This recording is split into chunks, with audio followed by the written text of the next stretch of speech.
Gracie, help me out. Huh? Why? Well, my wife told me that I have to pay for all our living expenses except for groceries. I overheard this conversation at the trendy restaurant where I went to have lunch with a friend. Seated nearby was a man I recognized, chatting with a woman I'd never seen before. The man was my husband. Yes, I had stumbled upon my husband's infidelity. My name is Heather, and I'm a 27-year-old part-time working housewife, married for 4 years. My husband, Isaac, is a year younger and works part-time at a restaurant as a freelancer. In college, I found him cute and didn't worry too much about him not job hunting. I naively thought that as long as I worked hard, our future would be fine, not giving it any serious thought. But after marrying him upon his graduation just because we were going out, I began to feel uneasy about his $1,300 take-home pay. At that time, I was in my second year of working and earning $1,900. We could make ends meet, but I worried about what would happen if we had a child. Before our wedding, my in-laws were very concerned about our marriage. "Are you sure you want to marry our son? You're still young. Maybe you should wait until Isaac's job situation is more stable." I didn't understand the meaning of her words at the time. Living with my parents, I never had money troubles and didn't comprehend the significance of supporting ourselves after marriage. After experiencing the challenges of marriage, I realized how naive I had been and often regretted rushing into it. In the beginning, I was determined to make our marriage work, believing I had to put in more effort. So I started a side gig working from home in addition to my regular job. Surprisingly, it suited me well, and after 3 years of marriage, I quit my full-time job to focus solely on working from home. Our lifestyle improved, and we managed to save a considerable amount. We were financially stable enough to welcome a child, but unfortunately, we still couldn't conceive. Isaac kept quitting and starting part-time jobs, so I suggested he become a full-time house husband. "Hey, I'm earning a decent amount, so you don't have to push yourself to work part-time. I want you to be a stay-at-home husband and support my work." But he made a disgusted face at my proposal. "What? You just sit in front of a computer typing all day?" "No, I'm working." "You quit your job and made me work. What do you mean you're earning?" "I'm supporting us, and if I quit my job, we won't be able to make ends meet." I didn't know what he misunderstood, but he said that. "Remember when I told you I wanted to quit my job because I could earn more working from home? I guess you didn't understand me." "What? Working from home is just pocket money. Leave the work to me and you take care of the house." "Hey, you wouldn't say that if you know how much I make." I tried to show him my bank book, but he refused to look at it. Thinking there was no problem with him continuing to work part-time, I dropped the subject. But then he started acting strangely. I had received $700 for living expenses until now, but he stopped paying even that, and his time at home outside of his part-time job gradually decreased. One night, when he came home drunk, I complained. "You know, you also use electricity, gas, and water in this house, right? At least help with some living expenses. It's true I wanted you to become a full-time house husband, but since you decided to continue working part-time, I've been doing the housework. And because of that, I've reduced my working hours. Also, where have you been hanging out lately?" But he just glared at me, annoyed. "Shut up. I'm the head of this household. To you, I'm your master. Wear a maid outfit and welcome me home saying welcome back. You're a full-time housewife. Don't do side jobs." He yelled and fell asleep on the sofa. Fine. If you insist, I'll focus on housework, I said, smiling at the drooling Isaac. The next day, I apologized to my clients and informed them that I wouldn't be able to continue working once I completed my current tasks. For the next few days, I focused on finishing my remaining work, and eventually, I became unemployed. Even so, we could afford to live comfortably because we had plenty of savings. I could live without working for about a year, so I didn't have any problems. When Isaac came home from his part-time job, I told him, "Isaac, I've decided to quit my side job, just like you said." He smiled a little. "Really? You finally realized I was right, huh?" "Yes, you were right." "Of course. I'm working hard every day, and I'm more important than you, who just earns a little money by playing with a computer at home." "Yes, it seems so."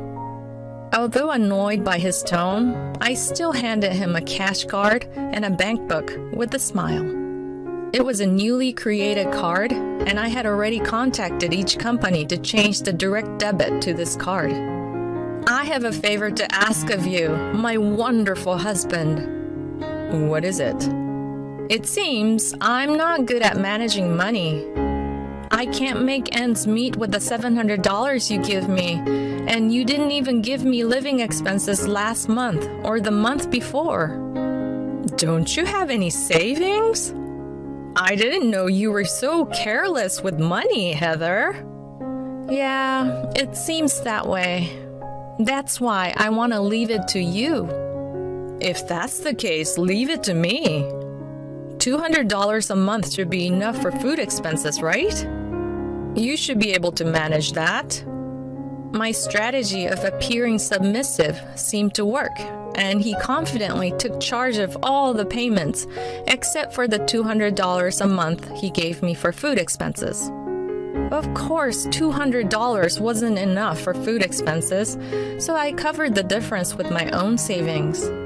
The first rent payment seemed to go well, but as he watched the bank account balance gradually decrease with each payment for electricity, gas, and phone bills, his face turned pale. When I casually asked, "How's the money management going, honey?" he forced a smile and replied, "It's going well, of course. I'm the best at managing our finances. If we don't have enough money, let me know. I still have some money from my side job. I don't need to rely on such a small amount of money." "All right. Next month, the water bill will also be deducted, so be sure to let me know if you're really in trouble." "What? The water bill?" His face turned pale, but I left him with a smile. Currently, Isaac is supposed to be providing $1,100 for living expenses, excluding food. But since we've always been living frugally, there should be no problem. We chose a cheap apartment for rent, and our utility bills are just a little over $100. We have no debt, and our internet and phone bills aren't that high either. With some tight budgeting, our expenses should be around $1,000. He can use the extra $100 as pocket money. In fact, I've saved the money he has given me for living expenses until now, and I have about $20,000. If he needs more pocket money, he can either increase his part-time work or switch to a better-paying job. I think it's up to him whether or not he wants to do that. But I didn't know anything. I had no idea what he was doing behind my back. One day, I went to a trendy restaurant that was popular recently for lunch with my friend Iris.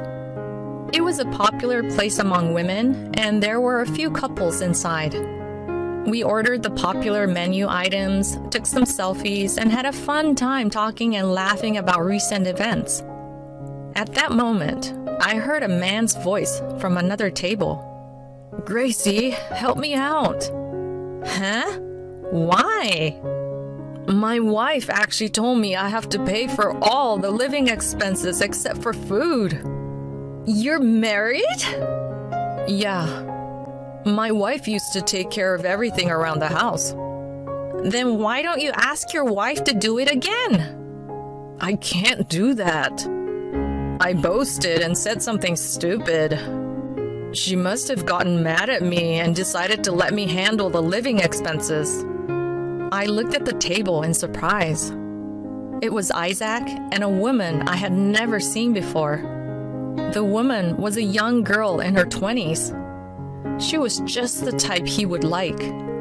When I told Iris that one of the people in the couple was my husband, she became very interested and started recording their conversation on her smartphone.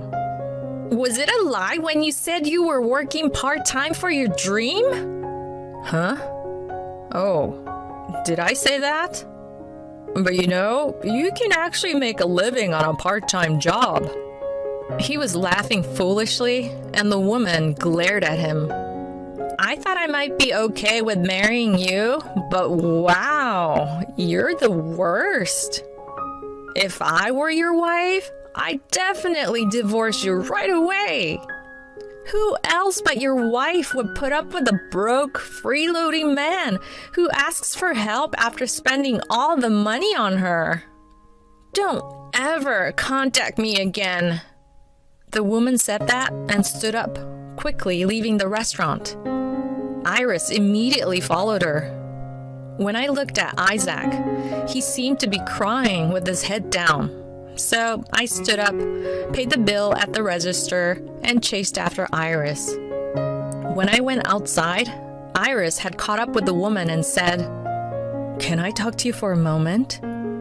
The woman looked at her suspiciously, so I stepped in between them right away. I'm Isaac's wife. We heard your conversation with him at our table earlier, and we were wondering if we could talk to you for a moment. The woman turned pale and apologized.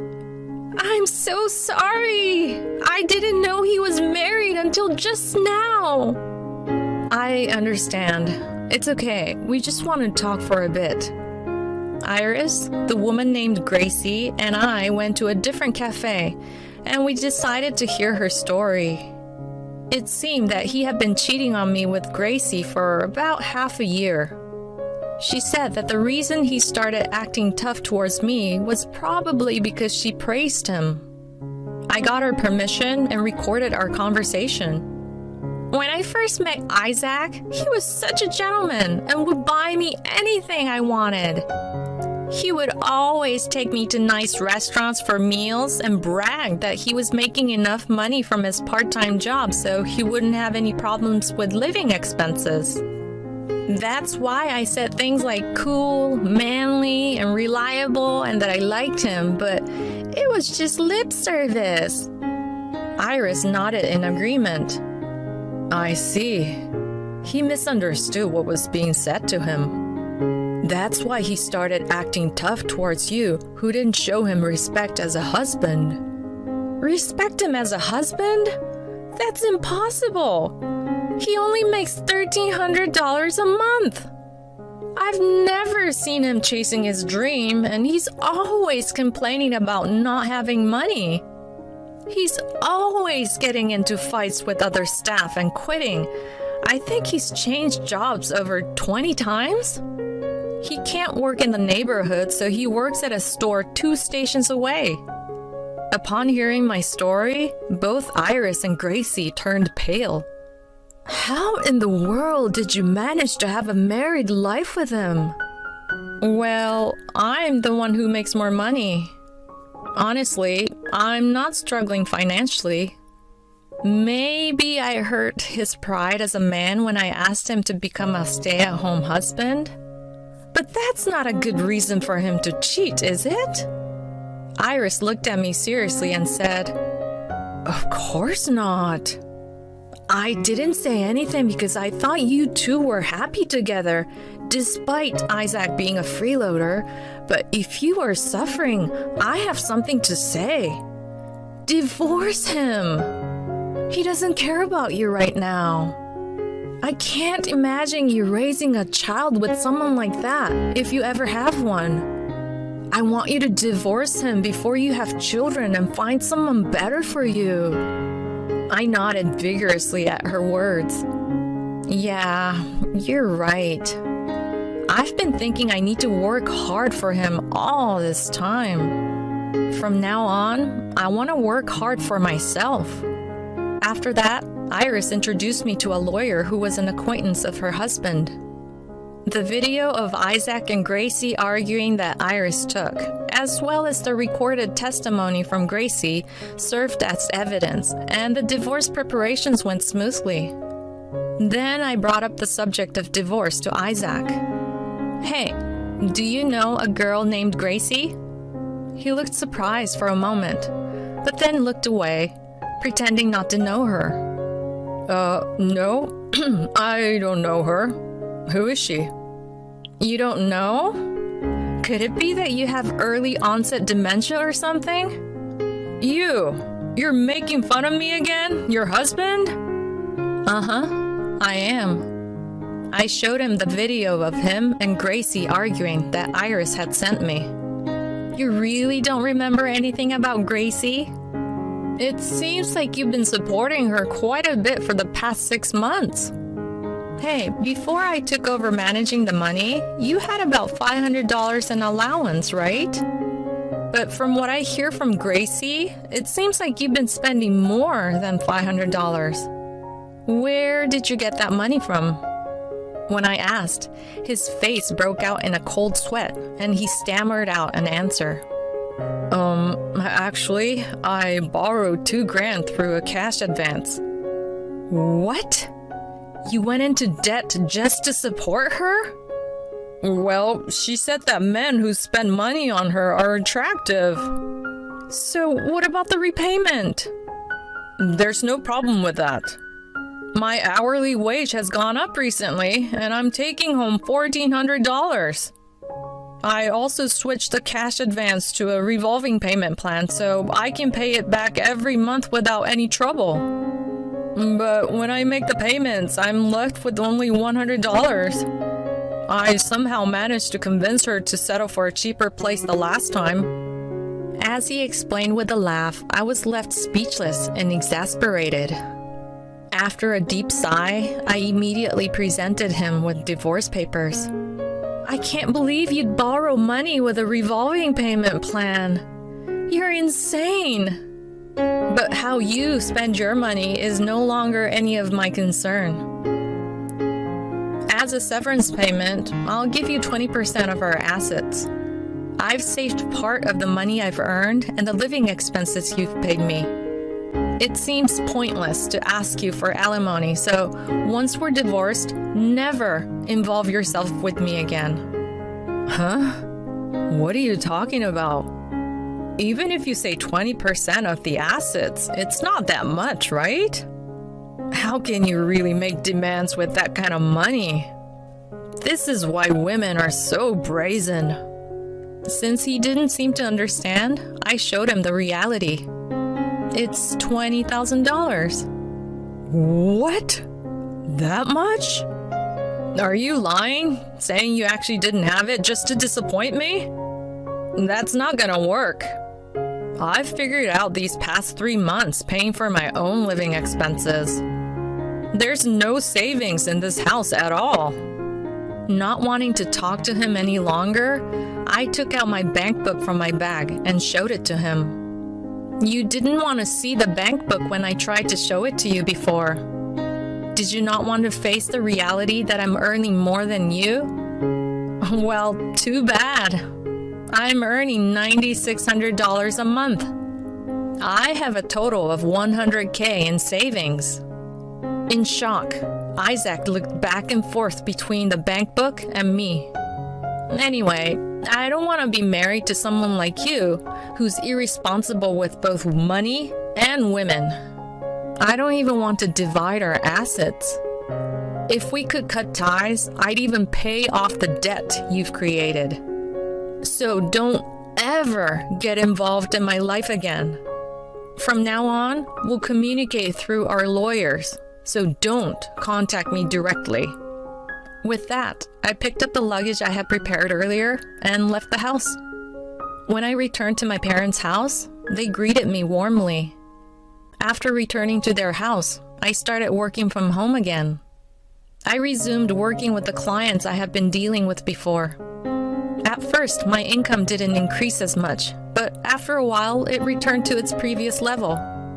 After that, Isaac apparently cried to his parents, but since I was offering favorable terms, we decided to proceed with an amicable divorce without any negotiations.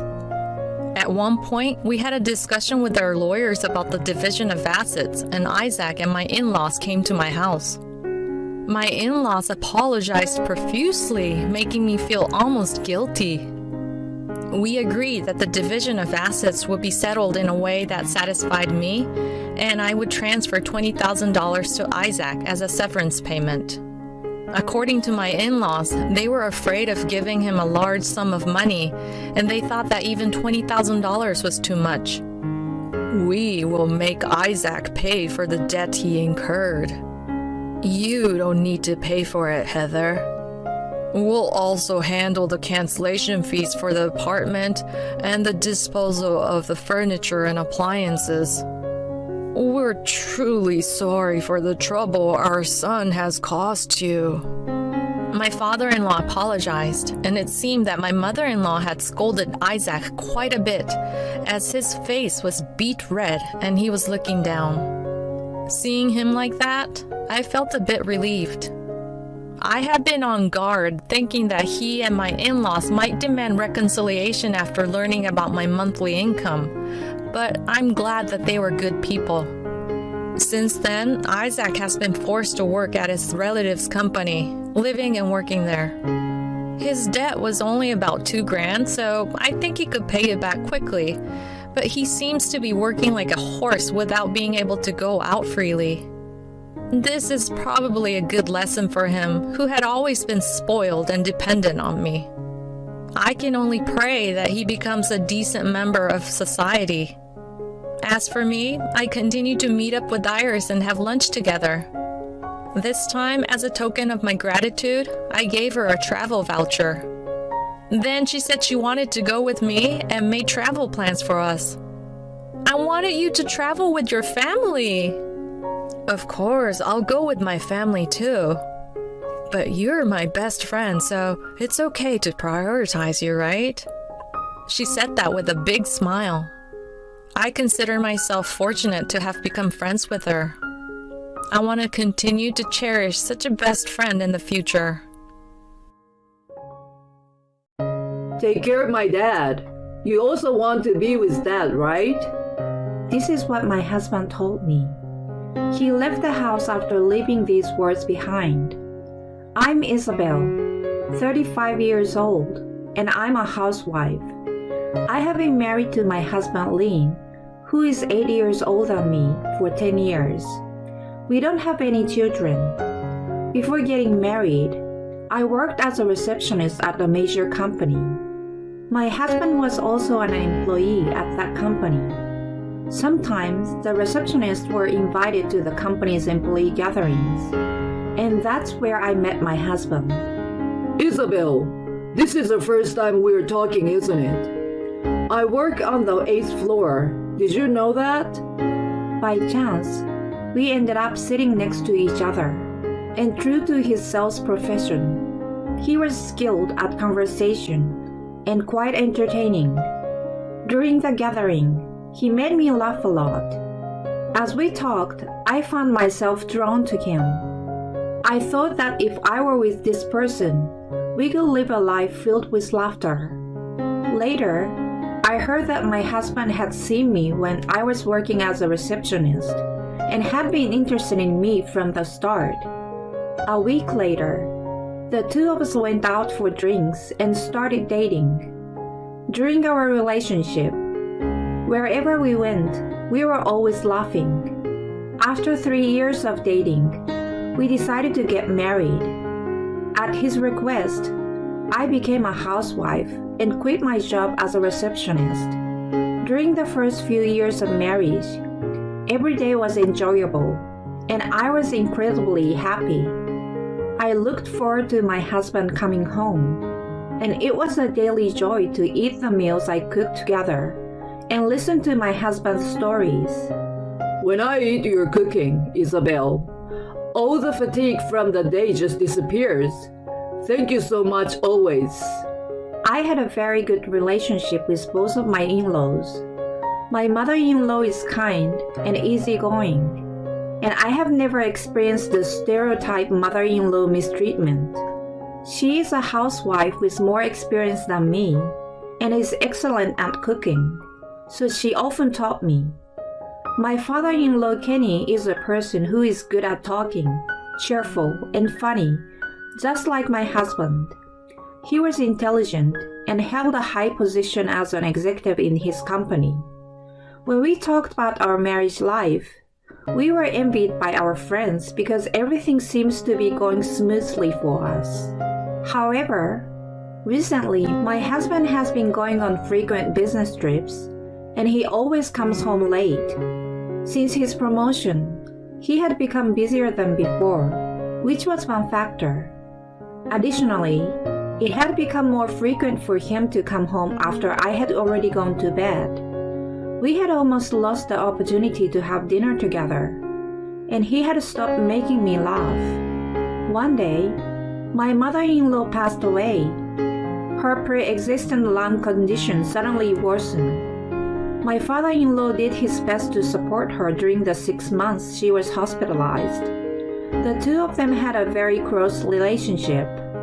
In the late hours on the day of the funeral, I saw my usually cheerful father-in-law silently crying in front of the mother-in-law's photo, and I couldn't stop my tears. Since my mother-in-law passed away, my father-in-law lost his energy. He was retired and living alone, so I worried about him, and I made it a habit to call him occasionally.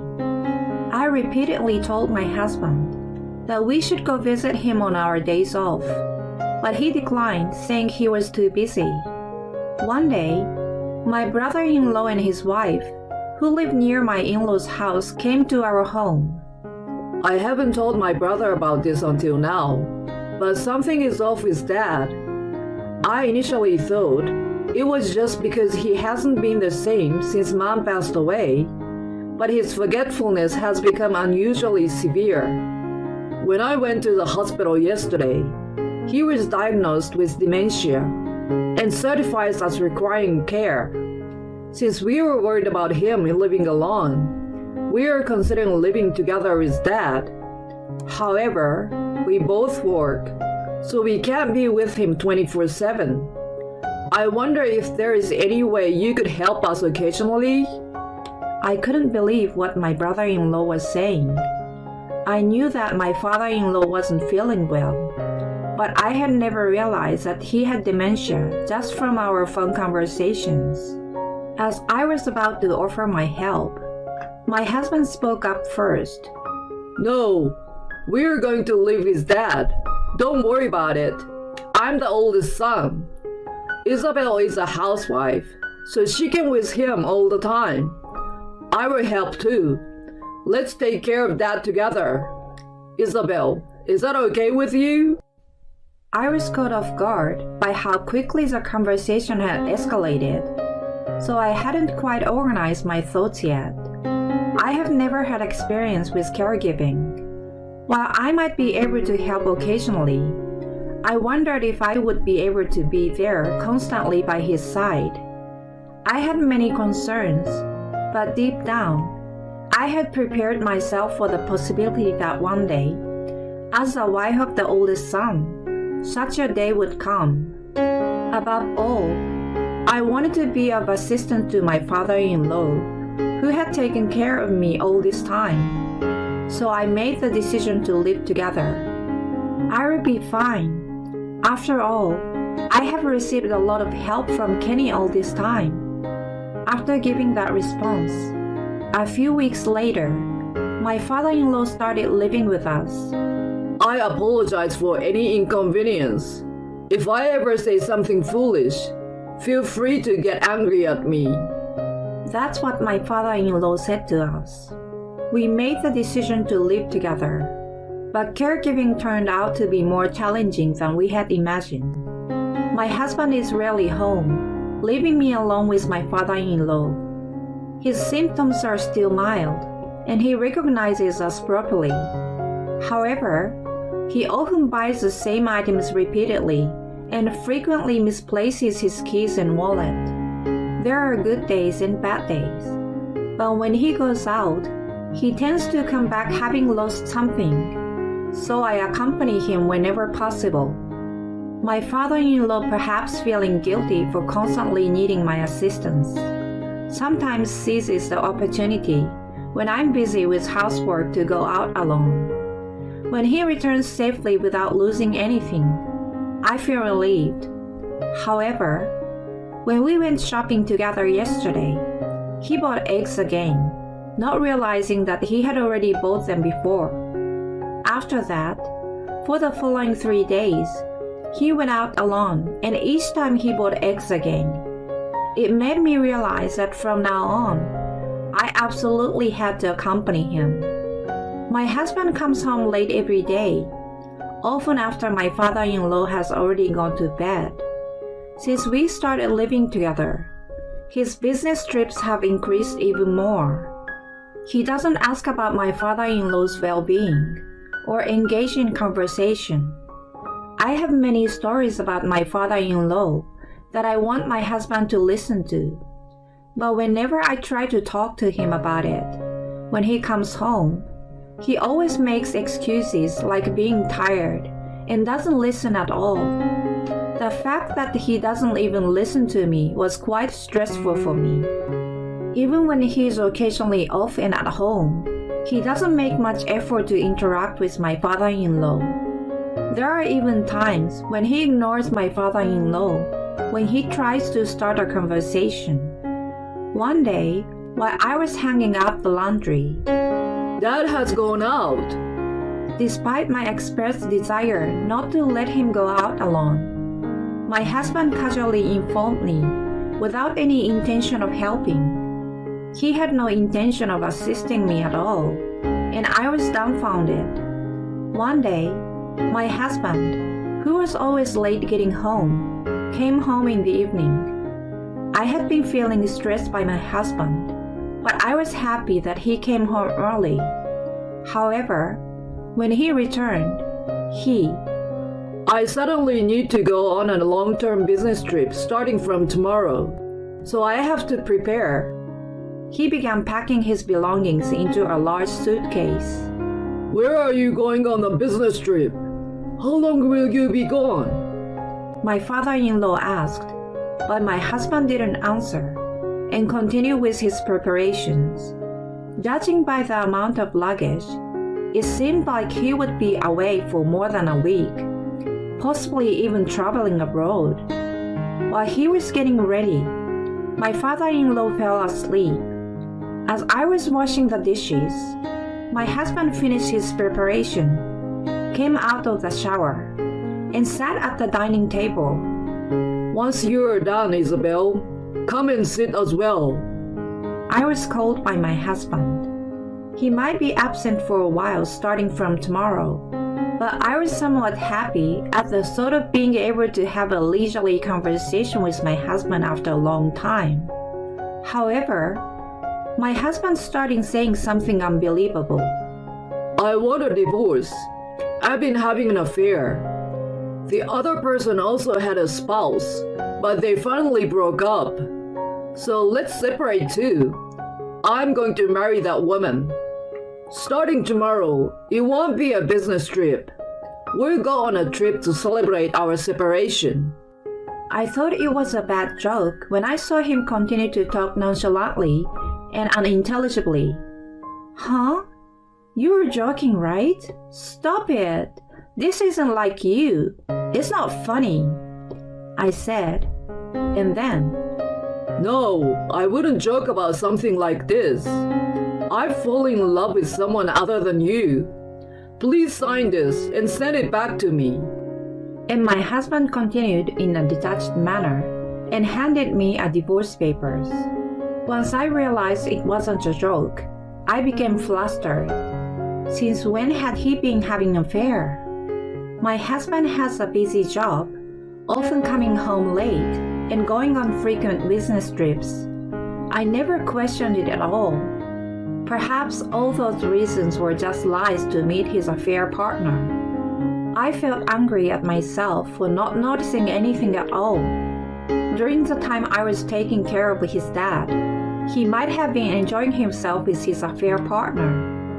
With that thought, tears started flowing. Don't joke around. I can't just forgive something like that. What about Kenny? I shouted at my husband while crying. I will still rely on you to take care of that. Dad loves you more than me, right? You seem happy when you're with Dad, don't you? Even if I'm not here, you won't be lonely with Dad around, right? I will at least provide the minimum living expenses. I'm asking you. My husband completely ignored all of my emotions and said with a refreshed expression, Wouldn't you be fine with your father-in-law around? I will provide the living expenses. Did he think that saying would make me agree? I was so enraged that I couldn't control myself. Please stop saying stupid things. If I divorce you, Kenny won't be family anymore, right? I have no obligation to take care of him. My husband suggested that we take care of his father, but he never lifted a finger to help and left everything to me. I do love my father-in-law, of course. However, caregiving felt like a daily battle. I kept crying and screaming at my husband, remembering the difficult days we went through. Don't you dare joke about it. You have no idea about the difficulties of caregiving. Seeing me upset, my husband said, Calm down.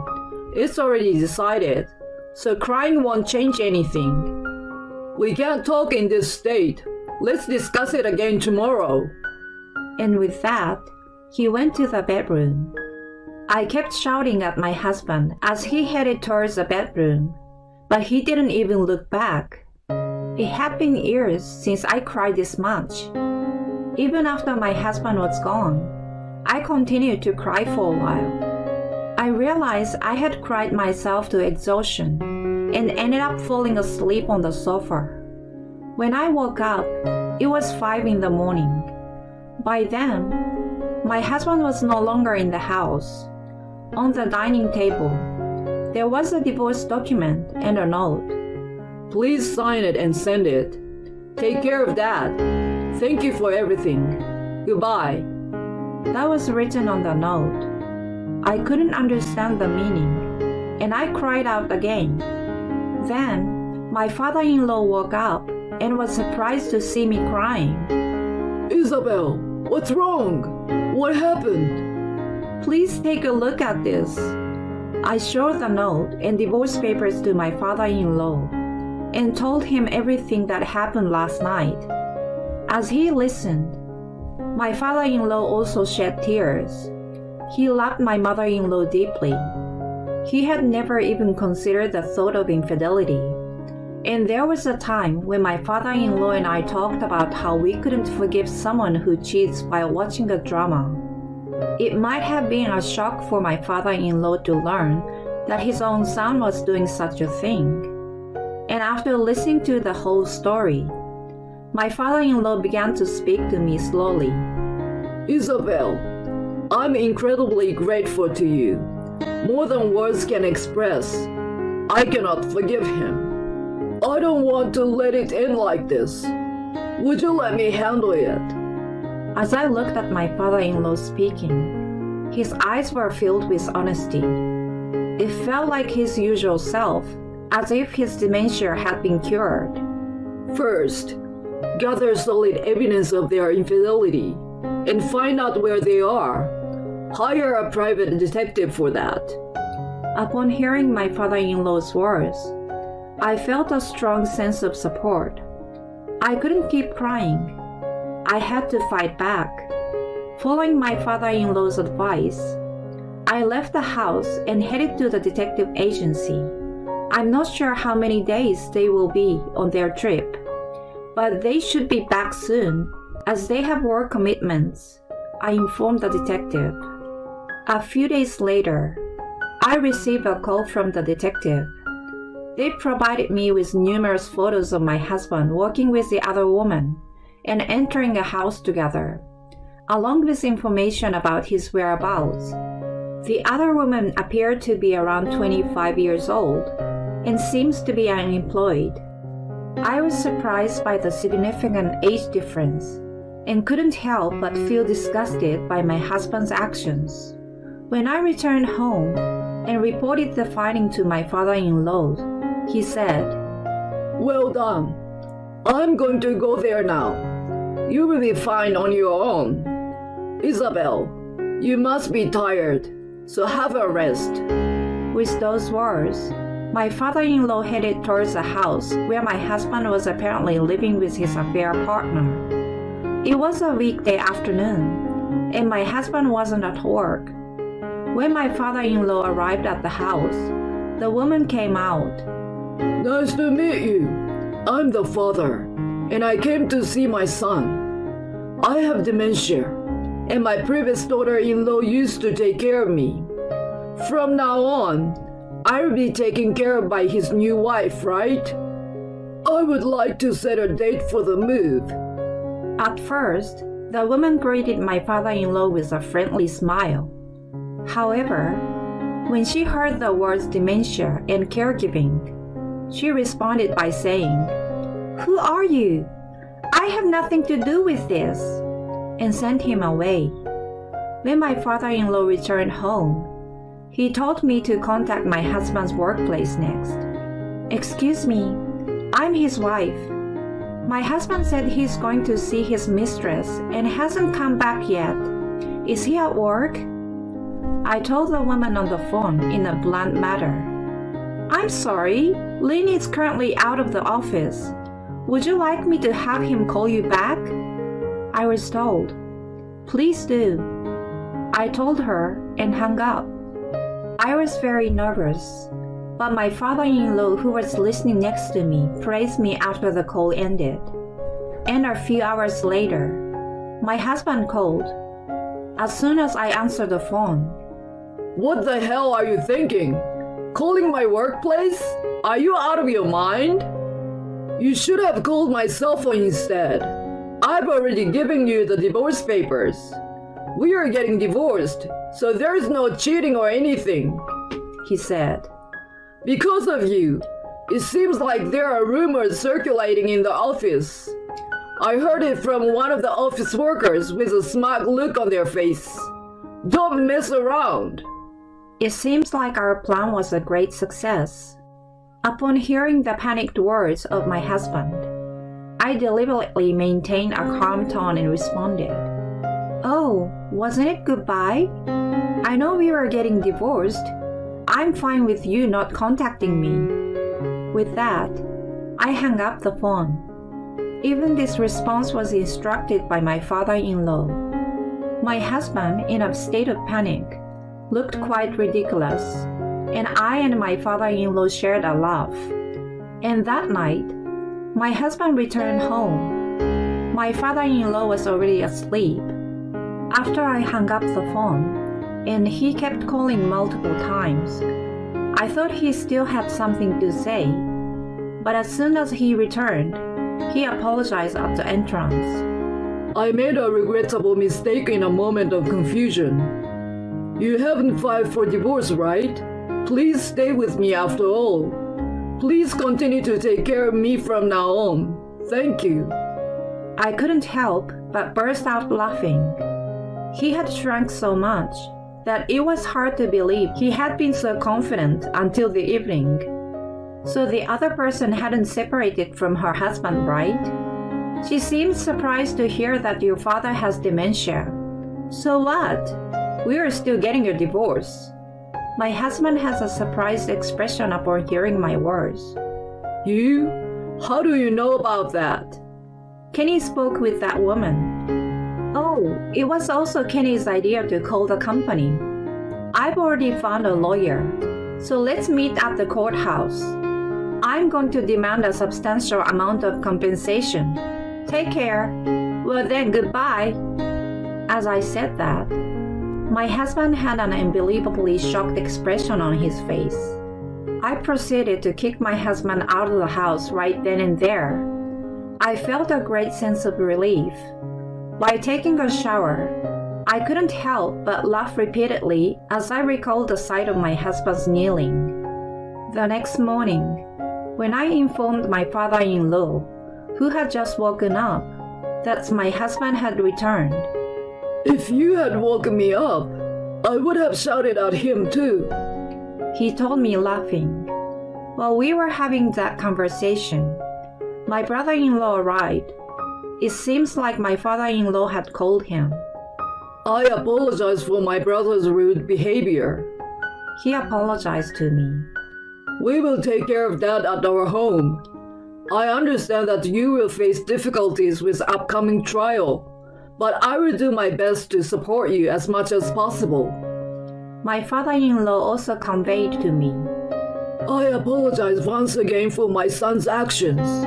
Perhaps I have raised him incorrectly. You have a very kind woman. Please, find happiness. He said this and firmly grabs my hand. I can't forgive my husband, and I no longer love him. But I have nothing but gratitude towards my in-laws aside from my husband. I truly felt fortunate to have met these people. Subsequently, the trial took place, and the photos obtained by the detective became decisive evidence, allowing me to successfully claim compensation. When I informed my father-in-law and brother-in-law about the divorce being finalized, they were extremely happy. It seems that my father-in-law, who takes medication, has mild cognitive impairment that hasn't worsened, and my brother-in-law is also relieved. I heard from the lawyer that my husband is also being sued by the cheating partner's spouse. I heard that my husband had a hard time at work because of the phone call I made and ended up quitting his job. Although I'm worried about whether I will receive proper compensation, I felt like he had been punished. As for myself, I started working as a housekeeper. I visit the homes of elderly people who live alone and assist with household chores. Being a full-time housewife for many years and not having worked for 10 years, I was very anxious about whether I could work properly. However, thanks to my in-laws, I'm very skilled in the household chores and can also provide some caregiving assistance. It's a perfect job for me, and it's going quite well. Moments when I receive thanks from the families I visit as a housekeeper makes me incredibly happy. Despite everything that has happened,